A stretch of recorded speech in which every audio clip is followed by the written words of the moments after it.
Assalamualaikum warahmatullahi wabarakatuh.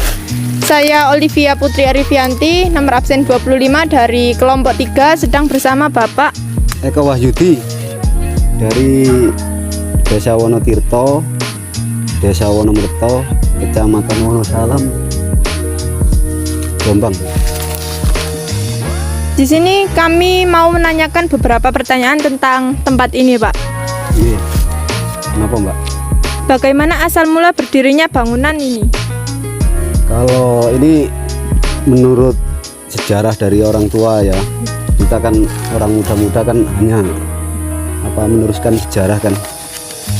Awal mula berdirinya ini kan waktu dulu, waktu Indonesia itu masih dijajah sama Belanda.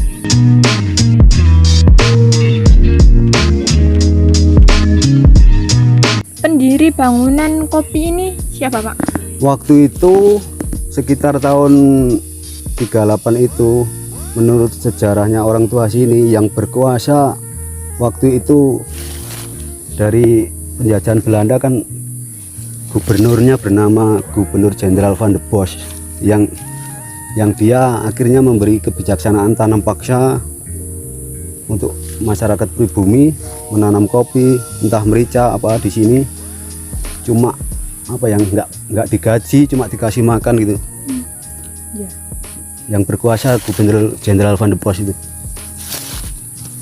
kepala jenderalnya Belanda waktu itu penjajah di daerah Wonosalam sini, ya mungkin Jawa Timur kan.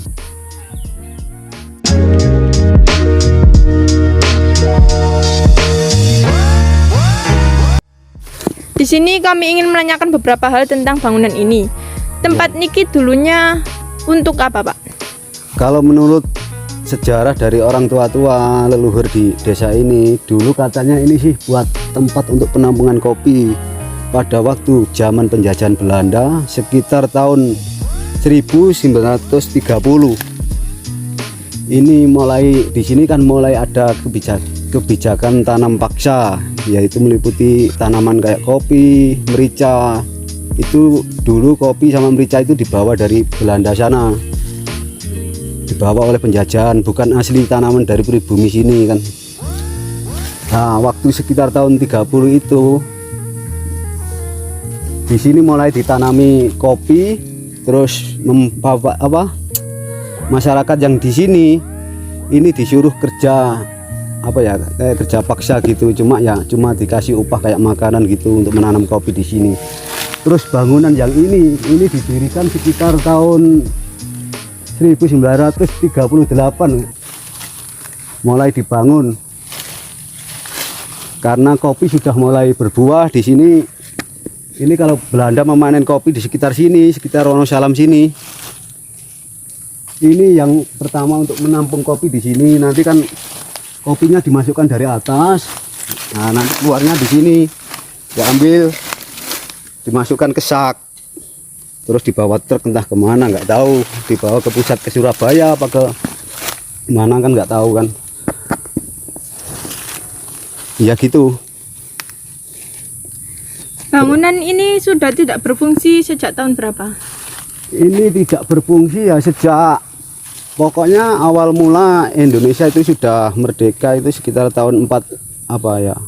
Oh, sebelum merdeka sekitar tahun 42. Karena sekitar tahun 42 itu penjajahan kan berganti Jepang kan. Belanda kalah dari Jepang, tempat ini sudah mulai tidak berfungsi tahun 1942 itu. Terus apalagi? Mengapa bangunan ini sudah tidak digunakan? Mungkin karena bangunannya kan kayak gini, kalau seumpama dimanfaatkan buat apa ya kan.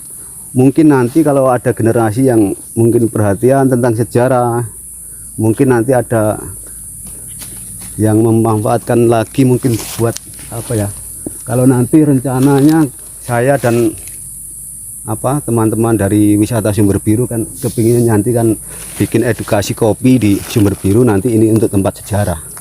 Tapi selama ini setelah tahun 42 itu belum ada yang mengalih fungsikan bangunan ini, tetap kayak gini. Jadi belum ada yang ingin mengalihfungsikan bangunan Belum ini. ya, rencananya mau difungsikan untuk sejarah kopi yang ada di sini di Wonosalam nanti. Nanti kita gandeng wisata Sumber Biru. Kebetulan saya sendiri kan dari wisata Sumber Biru ya.